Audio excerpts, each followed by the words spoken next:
The David Pakman Show at davidpakman.com. Let me say a big thank you to Harry Males, who is today's new David Pakman Show member of the day. This is viewer-supported media. This is audience and listener-supported media, and we have had just such a great influx of new members.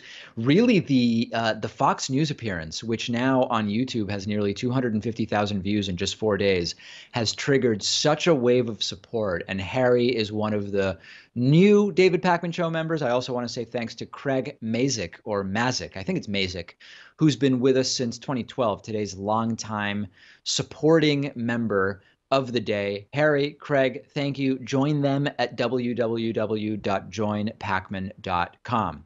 Okay, if you are looking for a David Pakman Show message board or a place to discuss politics with me, with Pat, with other viewers, there is the David Pakman Show subreddit. We try to enforce a no obvious trolling policy. We've got moderators there, and you can find this subreddit at davidpakman.com/reddit. I was browsing the subreddit this morning and found a few interesting discussions that I wanted to point out to you, starting with a poll which finds that 71% of Republicans approve of Donald Trump's handling of Russia. The numbers aren't surprising, but they are disturbing. And this is something I've been talking about for a while, which is that for as long as Republicans are in power, and to the extent that the Republican voters don't really have a political appetite for holding Trump and his cronies accountable for what we increasingly know went on during the 2016 election, you're not going to see any consequences. And the fact that 71% of Republicans think specifically that Trump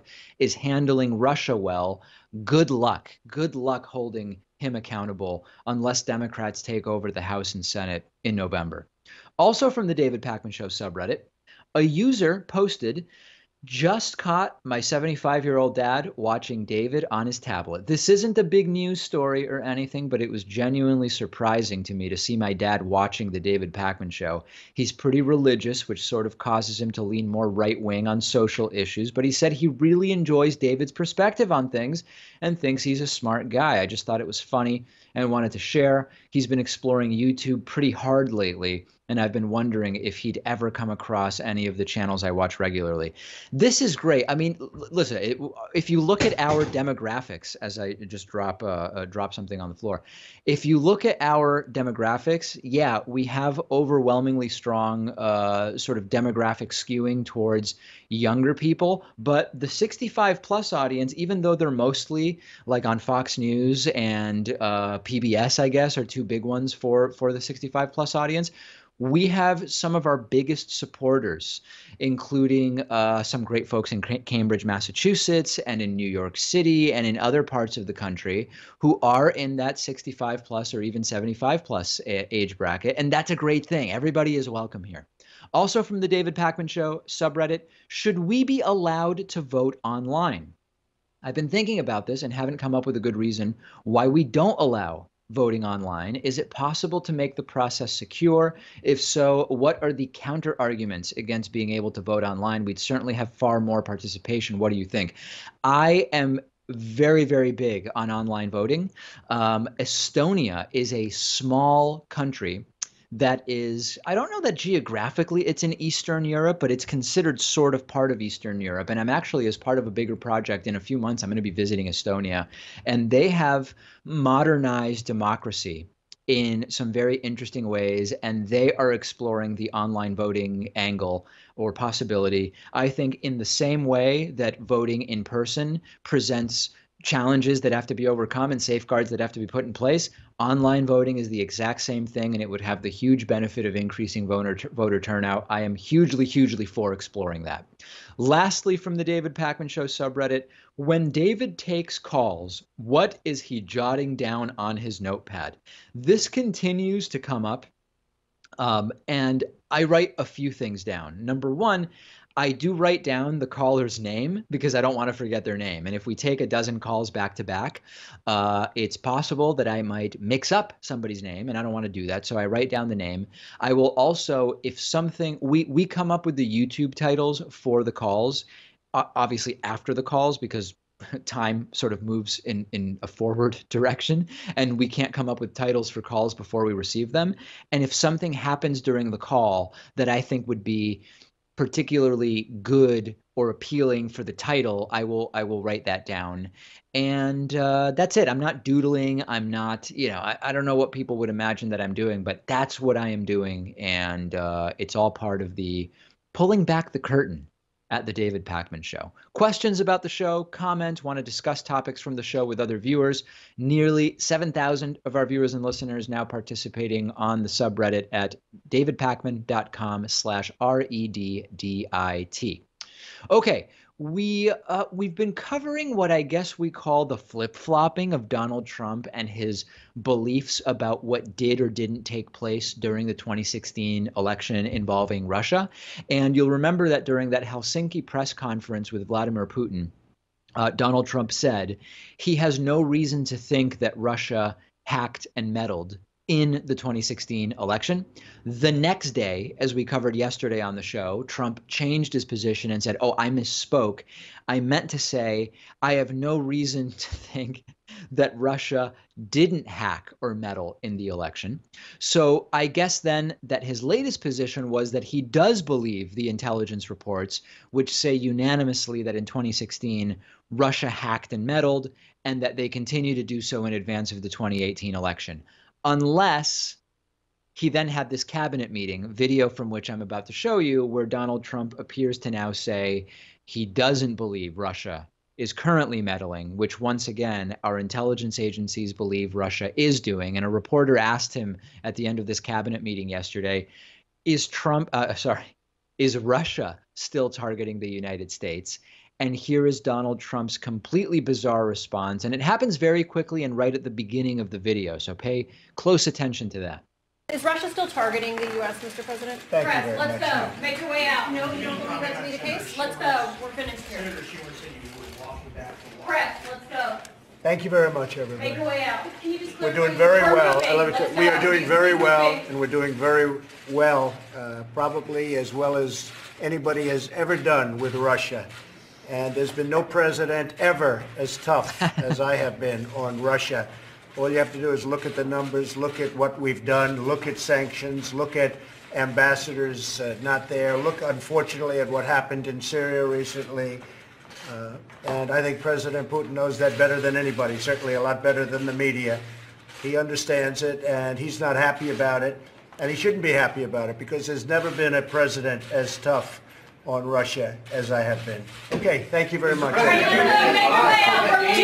you. Never anyone ever as tough as Trump has been on Russia? That's an interesting idea. And just to put it out there, is it possible that Trump really does have that acute memory problem? We had earlier in the show, we talked about this New York Times report that exposes that Donald Trump actually acknowledged Russian hacking and meddling 2 weeks before his inauguration. But maybe we've got to go back to this memory problem issue. Like, he genuinely forgets about the Russian meddling, and then he leaves a meeting and someone says, oh, but Mr. Trump, remember, Russia did meddle, and you've known that for years. And then he immediately tweets that he misspoke. So then later, Sarah Huckabee Sanders was asked about it. This was like an hour or two after this took place. And she then backtracks again on Trump's statement, which was already in conflict with his clarification after the Helsinki summit, which was in conflict with his comments at the Helsinki summit. Here's Sarah Huckabee Sanders. Major. Earlier, Cecilia asked the president, is Russia still targeting the U.S.? He said no. Is that what the president actually believes? Did he understand the question? And is his position that no, Russia is not doing anything to interfere or meddle in the 2018 election? I had a chance to speak with the president after those comments, and the president said thank you very much and was saying no to answering questions. The president and his administration are working very hard to make sure that Russia is unable to meddle in our elections, as they have done in the past and as we have stated. So he does believe it's going on? Well, since there's currently not an election today, not specifically, but we certainly believe that we are taking steps to make sure they can't do it again. Unlike previous administrations, this president is actually taking bold action and reform to make sure it doesn't happen again. But he does believe that they would target certainly U.S. elections again. What is their position? Because this is sort of backtracking, but if you actually listen to what Sarah Huckabee Sanders says, she's not saying Trump thinks it's happening. She says he's working to prevent it from happening at some point in the future, but it's not election day, so they're not meddling in an election today because there is no election today. Once again, no straight answers. And the guy who was right about this was Democratic Senator Mark Warner, who said a couple days ago, I give these comments Trump's clarification. Who knows even which one at this point? I believe it was the first one. I give these comments 24 hours before Trump once again slams the investigation, before he once again sides with authoritarians like Vladimir Putin. And of course, Mark Warner was absolutely correct. So tomorrow, what will Trump say? I misspoke. When I said no, they aren't meddling, I meant yes, they are not meddling. Wait, no, what was it again? The guy doesn't even know what his position is at this point. And Trump should snowboard because he's done a 180, a 360, a 540, and now we're waiting for the 720 and the 900. And again, there are elements of the Trump administration that are reminiscent, that are accurately relatable to George Orwell's 1984. There are other elements which are much more in line with Aldous Huxley's Brave New World. This is one of them. Take every position on every issue, denounce prior statements you've made, claim you never even commented, and this way, it's worked for Trump, you successfully avoid all consequences from the fact that you permanently lie and obfuscate the truth.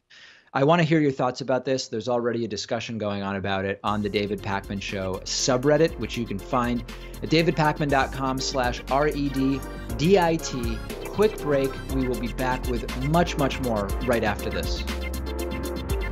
The David Pakman Show at davidpakman.com.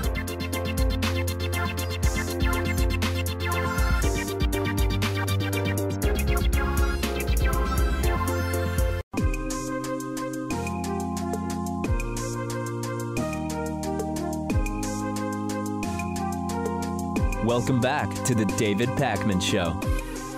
It is great to be joined today by Karen Pressley, who spent 2 decades as a celebrity recruiter for Scientology and was a member of the Sea Org, which we have spoken about before. She escaped the church 3 times, most recently in 1998. Her memoir is Escaping Scientology, an Insider's True Story.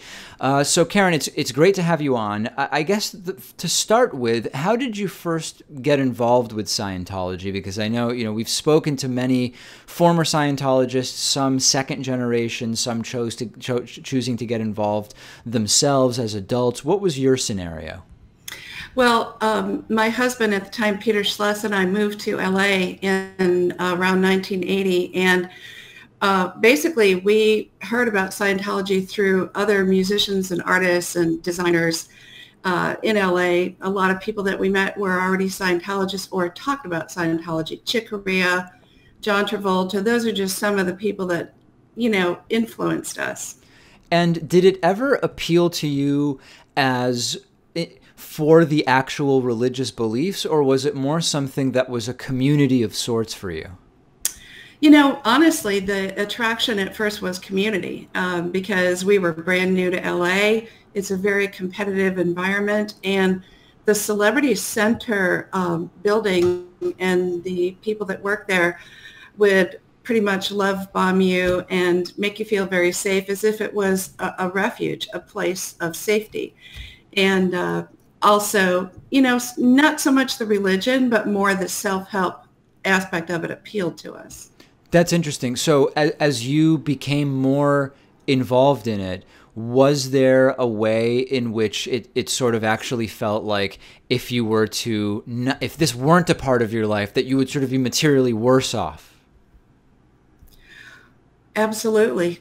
That's a great question, because it really didn't take too long for us to get to that mindset. The Celebrity Center has particular techniques and policies that they use written by L. Ron Hubbard, and all the staff are very focused on how to indoctrinate the new people into the system. And once you get into that, you're not aware of the indoctrination. It's very gradual and it's very light at first. But really what's going on is you become radicalized by Scientology. And you fail to notice that you're gradually and slowly replacing your original values, morals, and belief with those that are embedded into you by the Scientology. So since it's a round-the-clock procedure, you know, you're never really allowed to be gone other than going to work, going home to sleep, but you have to be there every day. You're noticed if you don't attend the event. So it's like everything about it indoctrinates you into the mindset. Can you give us an example of a value that you could point to where you held it before you started working your way up through the ranks in Scientology, and how it changed? Like, I think it would be interesting to hear an example of what you mean by that. Several. Let's talk value of family. You know, when you grow up with, as I did, I grew up in Chicago with a huge family of relatives, cousins, aunts, uncles, grandparents, mom and dad, sisters and brothers. And it was definitely a strong family. We had strong family values where family was to be protected and defended and loved. And when we got into Scientology, the value that really was compromised was that family value of it became okay to start pushing your family and your other friends who are not Scientologists out of your life, because Scientology takes precedence over everything. And the main thing that became important to us was not our career, not our family, and not our outside friends, but Scientology and clearing the planet and Scientology's goals. So those things absolutely did replace our original values and beliefs. There's this very, and we'll get to it, of course, as when you became part of the Sea Org, but there's this very like authoritarian nature to the structure. And I find it interesting that there's this similarity when we talk about how authoritarianism sort of appears in political systems. It doesn't appear overnight. It's starting to attack some of the institutions that are part of democracy, whether it's independent press or the judicial system or whatever the case may be. Yeah. And if on day one you were told this is where we're eventually going to be, it would seem inconceivable because it would be such a drastic change. Is it true that in these cult-like scenarios, it's a similar dynamic where if on day one they said, listen, in X number of years, here's what you're going to be accepting, you would say, there's no way that I would allow myself to be involved in that. But because it sort of creeps in, your defenses are slowly disarmed? That is a great way to describe it.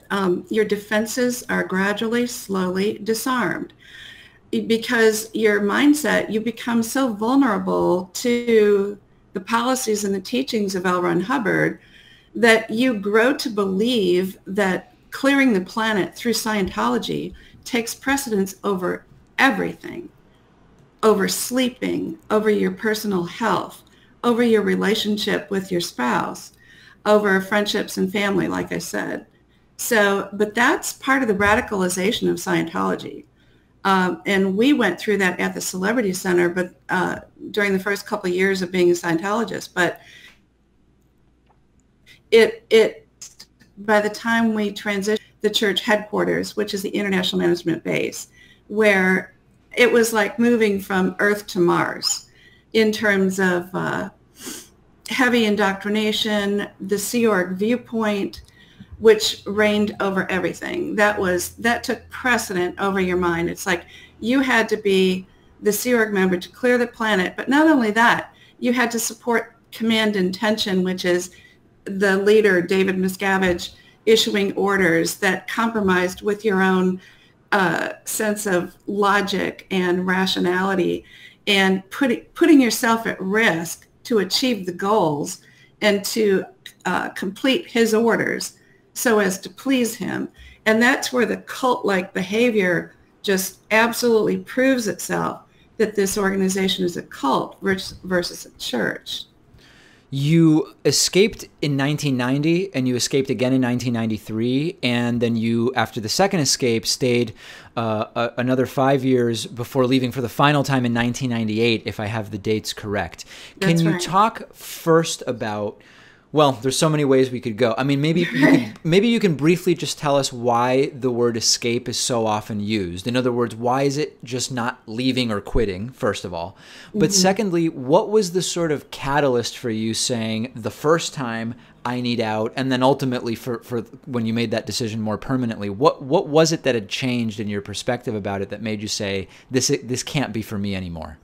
Ooh, that's a long answer, but I have actually covered that in my book in depth. But let's talk about escape. Once you're in the Sea Org, particularly at a cultic headquarter like the base was, you can't just leave. You can't say, I changed my mind, sorry, it's time for me to go, I'm going to go rejoin my family. You cannot do that. You do not have your own mobility or autonomy. You can't leave without permission from numerous people. You have to complete a security check or interrogation in order to even get out of the gates of the property. Those are just a couple things. So you can't just say, I've changed my mind, I'm leaving, sorry. You have to escape. You have to take it upon yourself to break out during when there is, like in my case, I timed my first escape by when I knew there was a very small window when there was no security, or security was less intense, and I was able to drive out of the gates without being apprehended. So that's what I mean by escape. Some people hid in trunks of cars. Some people climbed over fences and tore up their legs on the barbed wire that was atop the chain link fence. And security teams raced after them on motorcycles to capture them and bring them back. So it's truly an escape, and that is no joke. That's not a movie scene. That's reality. In terms of changing my mind, or what was the catalyst that caused me to finally break out? Well, the first time, which was, like you said, 1990, I became intolerant of the physical abuse, the sleep deprivation, being treated like I was a slave. And I just refused to put up with it. And I spoke with my husband about it, but he didn't agree. And I wanted him to leave with me, so I had to escape without him. But I came back because I didn't want our marriage to end. Like you said, I escaped a second time in 1993, came back for the same reason, stayed 5 more years.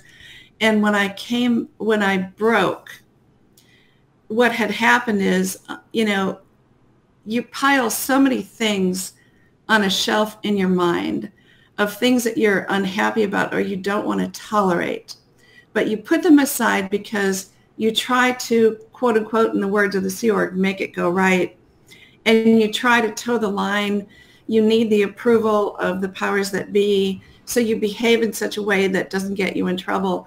But the conditions became so intolerable to my own personal values and conscience, and my moral compass broke. I realized that I had to get out in order to survive, because I was not going to survive if I stayed. And that it took me 5 years, the third time, to get to that point where I finally broke. And that is what made me willing to have to go through anything just to get out.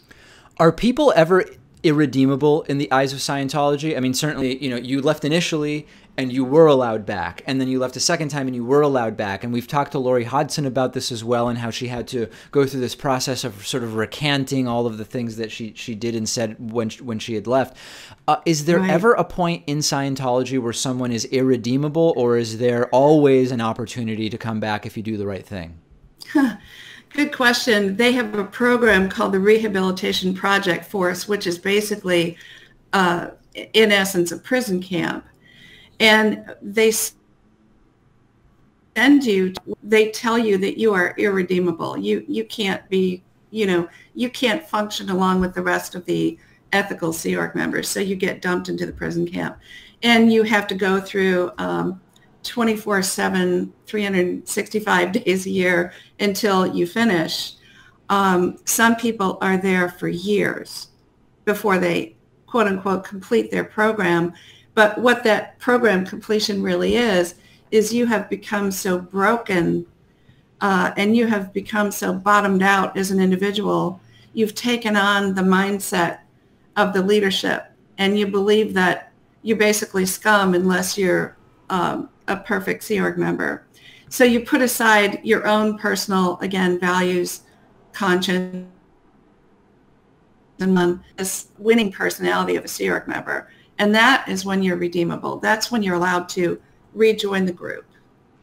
Last thing I want to touch on, and we do have pretty limited time left, is how do you recruit celebrities when you are part of the Celebrity Center? Like, what's the strategy? Are celebrities ever targeted unless you know that they already have an interest, maybe, or have friends that are part of Scientology? How does that process go?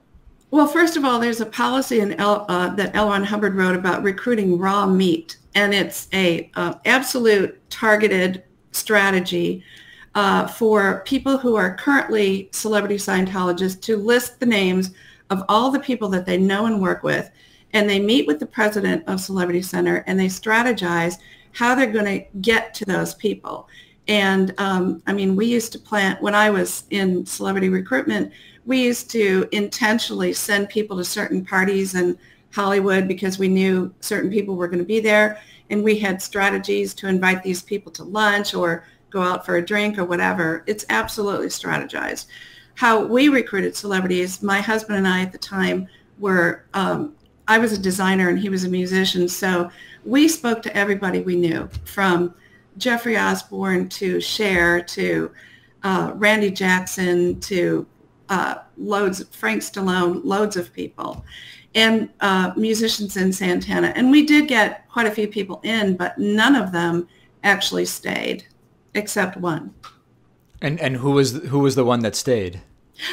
She was the wife of Greg Raleigh, who was a musician in Santana. Her name was Garnett, and she stayed for many, many years. But everybody else that we got in, like Frank Stallone, he tried it and left. Michael Carabello from Santana tried it and left. And a lot of people. We have been speaking with Karen Pressley, who spent 2 decades as a celebrity recruiter for Scientology. Her memoir is called Escaping Scientology, An Insider's True Story. Karen, thank you so much for talking to us today. Thank you so much for having me. The David Pakman Show at davidpakman.com.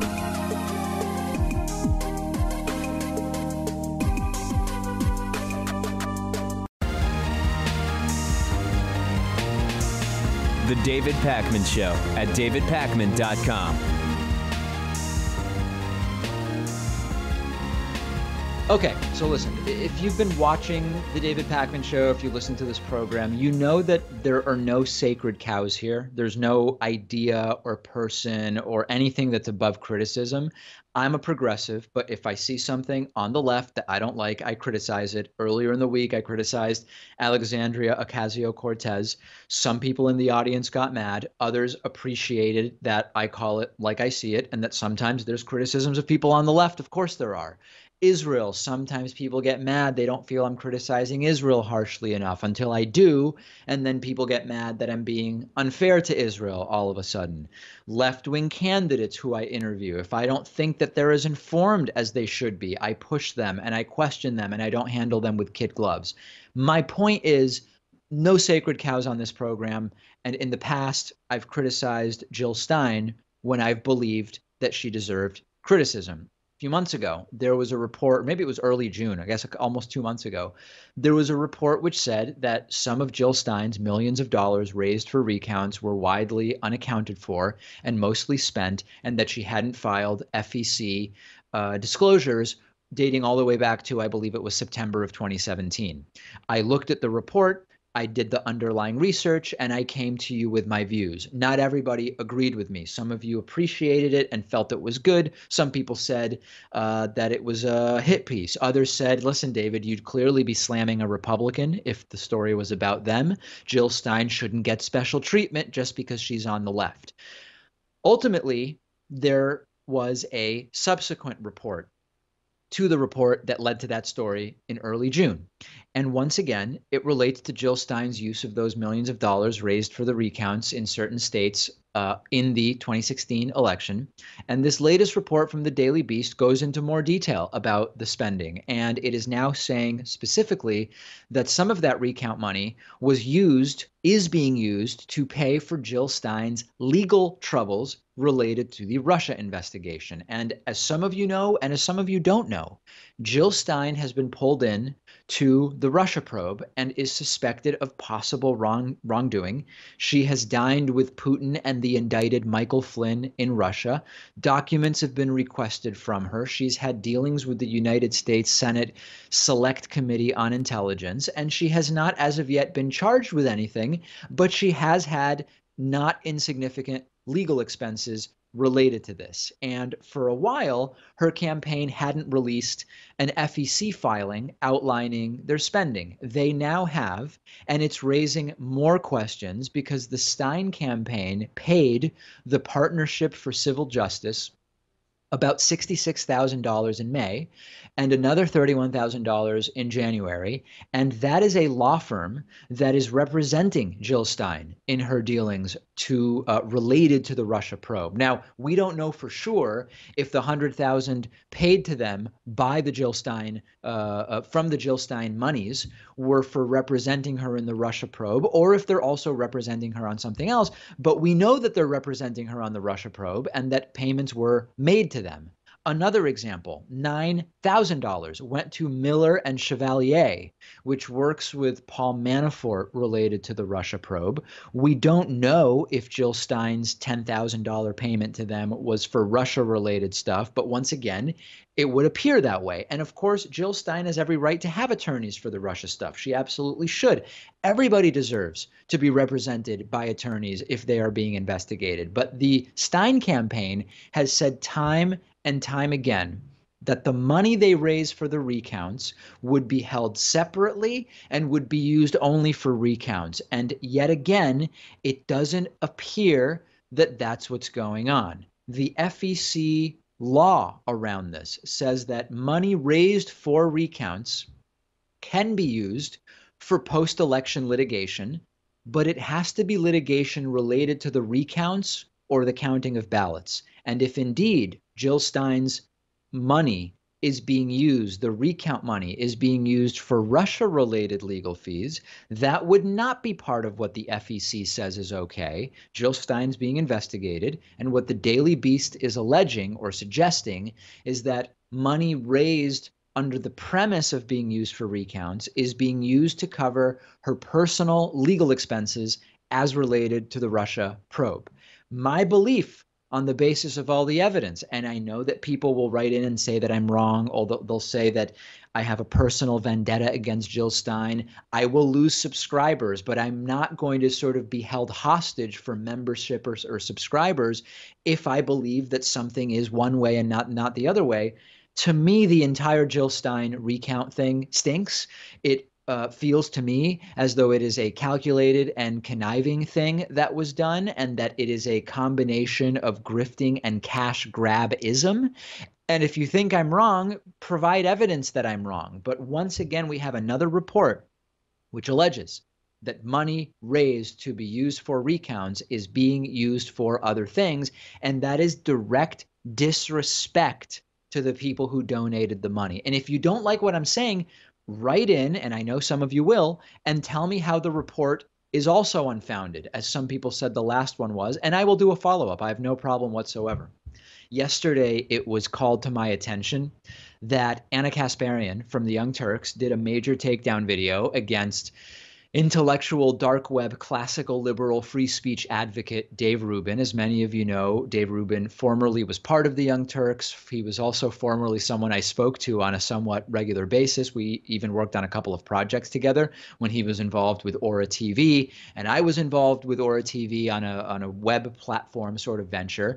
And as I think people in my audience will attest, my political views really haven't changed much in the last few years, but Dave Rubin has become, or I guess you could say discovered, that he is a classical liberal. And lately he finds that the top truth tellers are people like Ben Shapiro, an extreme right-winger, and others on the right. And quite frankly, I don't know what Dave Rubin thinks of me at this point. We really haven't spoken much since we did a 1-hour interview with him at this point a while ago. And in a piece that Anna Kasparian did yesterday, she cited that interview, which very quickly got its first 125 or 150,000 views, and it is clearly going to get a lot of attention. Here is, just to kind of like set up for context, the reference that Anna makes to my interview with Dave Rubin in her piece. Rubin declares that all decent people must fight extremes by judging people as individuals and not as groups. And then in another video, he states, it's official, leftism is a mental disorder.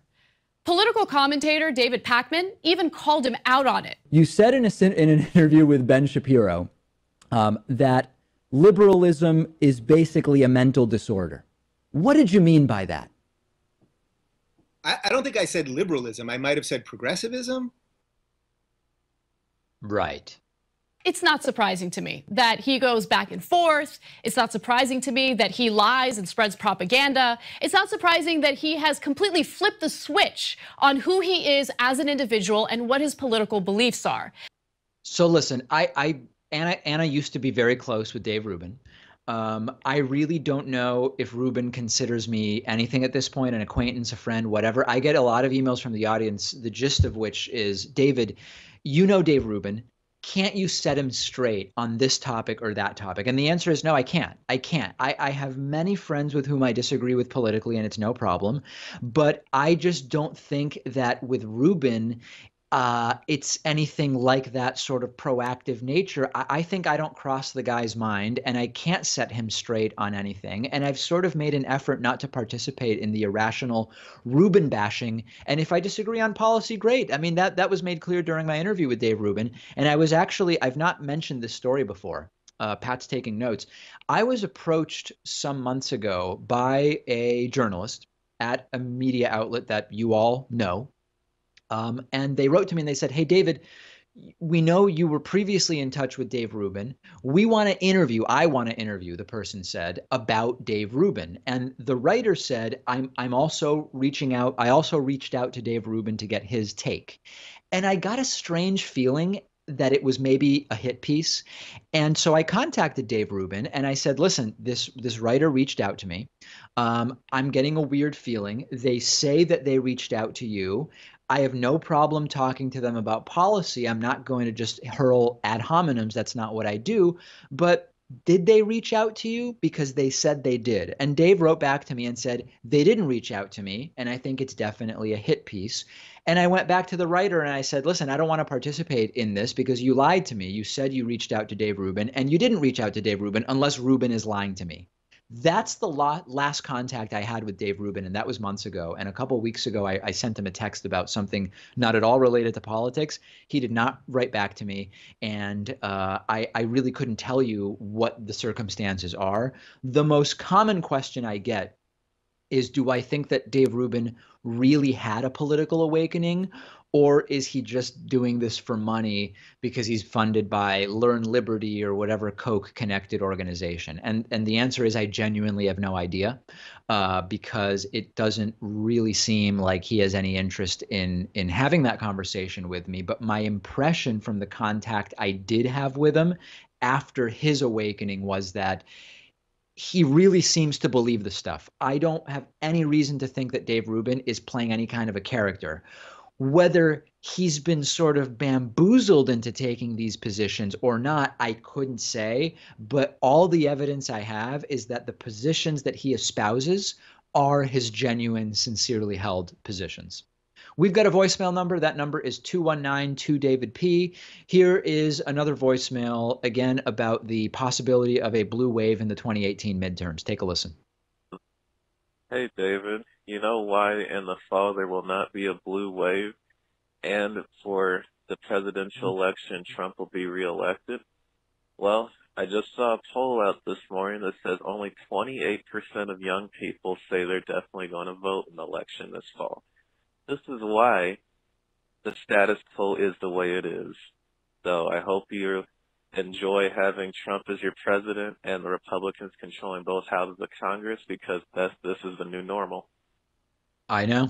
I brought that particular poll up to Bill Scher in our interview yesterday, and I agree with you, and I'm concerned, and I think that we may be headed towards absolute and total disaster on November 6, 2018. There is more show today. It's called The Bonus Show. We'll talk about Joe Lieberman urging New Yorkers to vote against Alexandria Ocasio-Cortez. We'll talk about a major attack on the battle of vegan ideas. Almonds don't lactate, and thus you can't call almond milk. I have trouble with that one. You can't call almond milk, says the FDA, because it's not milk. We will also talk about a spike in liver disease among young people, which seems to be related to alcohol. You can get access to The Bonus Show instantly by becoming a member at www.joinpacman.com or by becoming a patron at patreon.com/David Pakman Show.